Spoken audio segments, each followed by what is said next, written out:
Čau, dneska to bude tutoriál, jak si nainstalovat hru Far Cry 4. Otevřeme si internet a napíšeme si tam uTorrent, který si stáhneme. Stáhneme a pak nainstalujeme. Když si uTorrent stáhnete, tak si dáte WinRAR a ten si taky stáhnete a nainstalujete. Potom půjdete na Spite, budete mít v popisku a dáte download, dáte ano. A pak dáte tak a začne se vám stahovat Far Cry 4. Já už jsem si stáhnul.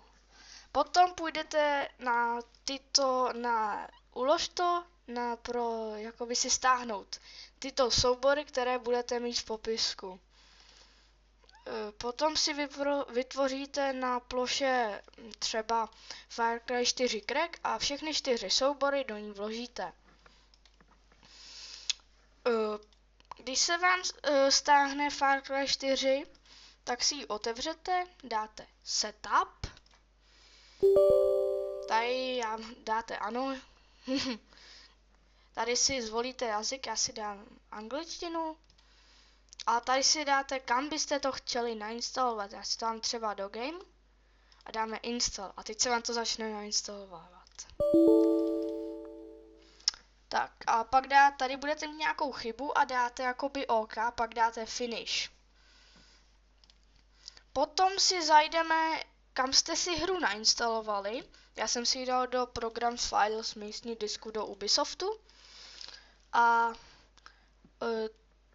A otevřete si ještě k tomu tu Far Cry 4 crack. 4 soubory, všechny 4, co jste si tam vložili, si kopírujete a otevřete bin a sem je vložíte a kliknete na nahradit soubory v cíli. Tak. A ještě proto, aby vám Far Cry 4 šla, tak musíte jít do data Win32 a tady budete mít takovéhle dvě jakoby soubory, kde bude napsáno path fat a path dat. Ty oba soubory, když je tady budete mít, tak je musíte jakoby odstranit.